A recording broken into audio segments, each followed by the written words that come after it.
Edition of caffeinated content. We're talking about great business ideas with a hot cup of coffee. Excuse the acoustics. Sometimes I show up in a loud coffee place. I'm here back on Fremont Street in Las Vegas at one of the best places. I love this place. It's called Public Us. And just a great vibe. Great coffee too. So 3 reasons why I see people fail in network marketing. And I'll be real quick about this. So I'm involved in a network marketing company. I've been involved with them in the past. I've had a lot of friends involved with them, multiple companies over decades. And there's 3 reasons. And if you can overcome these, I think you can succeed with it because it is a viable business model. There are people who make money. So number 1 is you really have to believe in the product or service that you're selling. If you don't have an actual personal purpose with the product or service, it's going to be really hard to sustain the period of growth, the period of learning, overcoming the barriers, the rejections, all the things that come along, not just with network marketing, just entrepreneurship.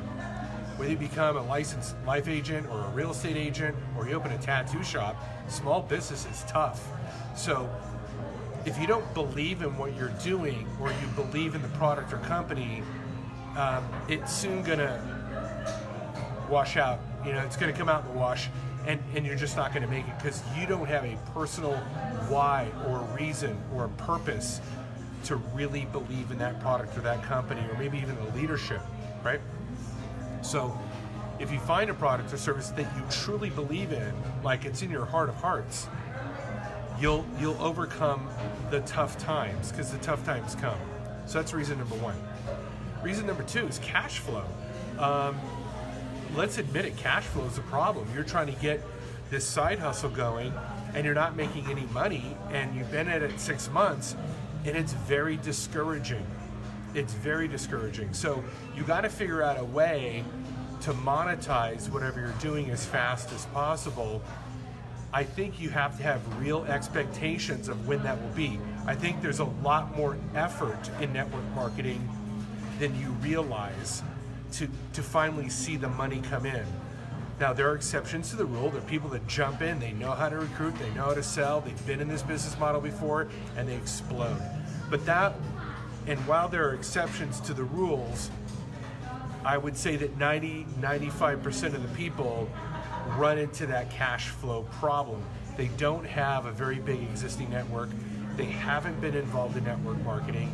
They just don't know the nature of the beast. And which leads me to point number 3 here. They don't know how to sell and recruit.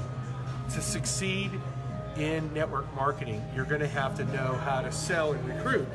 Now, I know that the word selling and recruit conjure up a lot of misemotions, a lot of negative emotions, negative feelings, forcing people to do things that they don't want to do.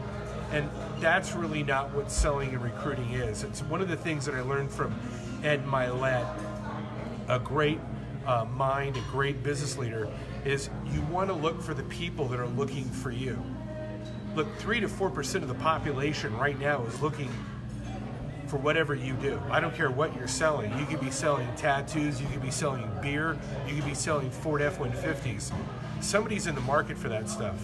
So if you reach out to enough people, you're going to find people that are looking for what you have. Now, with that said, you've got to wade through the 100 people to find the 3 or 4 people. That's just how it is. So if you don't know or have the skills, the patience to do that, then you're not going to make it in network marketing. Now, if you've got that purpose and your cash flow problem is solved one way or another, and you can learn how to recruit and sell properly, looking for the people that are looking for you, then it will be an easier ride. I'm not saying it's going to be easy, it's going to be easier. If you've got these 3 things solved. Number 1, your purpose, like you're in it to win it.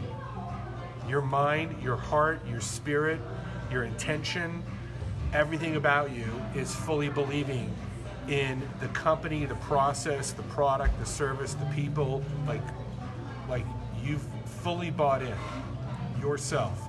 Because if you haven't fully bought in, believe me, it's going to be very hard to recruit.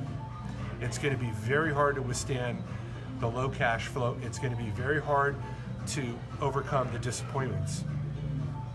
Number two, you got to have your cash flow figured out. So if you can only devote an hour to it because you got to work a main job, you've got kids to raise, and you can only dedicate a half hour or hour, but you've got that cash flow problem solved, then it won't be this sense of desperation and urgency cash-wise that can really poison your message and how you approach people. Because if you approach people that they're a dollar sign or that they're a commission, they're going to feel it and you're not going to win. But if that purpose overrides a desire to make cash, to really help people with whatever you do, that's really going to come through as well. And then number three, you've got to get trained. And as Serrano Kelly would say, a lot of people learn about the product, but they don't learn how to build rapport with people, which is actually a more superior skill than the product. I know people that have tons of product knowledge in financial services, tons of product knowledge in real estate, tons of product knowledge as a dentist or as a chiropractor, and they don't have enough clientele. They don't have enough patients. They're really well educated, knowledgeable, impoverished, whatever they are, right? Because they don't know how to market. They don't know how to sell. They don't know how to recruit people into their movement. They don't know how to build rapport. As they would say as a doctor, they have bad bedside manner. They don't know how to build that relationship with the patient, which is just as key as whatever you prescribe, ethically as a methodology to heal them. And having worked with a doctor back in the 80s, he told me your relationship with your patient is part of the healing process, okay? And even more so with transparency being so available through the internet and Google and Facebook and checking what you do online, you've really got to build that transparency and that trust and be able to build rapport with people. That's, to me, is the critical skill. You've got to learn how to do that. And there's so many books and YouTube videos. It's just a matter of taking the time and courses on how to communicate effectively, on how to build rapport, on how to stay in touch with people, on how to use social media to get your message out. Now, if you need help with any of this, reach out to me. I don't care whether you're part of my organization or not. I love helping solopreneurs, small business owners. Maybe there's an avenue for us to collaborate. Maybe there isn't, but I'm not going to make you join my thing to help you, right? If we see a potential to work together, great. If we don't, that's great too, right?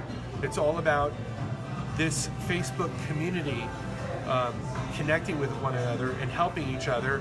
And I just believe that if I put out that good content and that good help, it will come back to me in some way, somehow. So I'm not worried about, monetizing our relationship. If it works out, great, and if not, great. But I think these are three things that I've witnessed, I've observed, and I just wanted to share it with you. So we'll talk to you later. You have a great Sunday. We'll talk later. Bye-bye.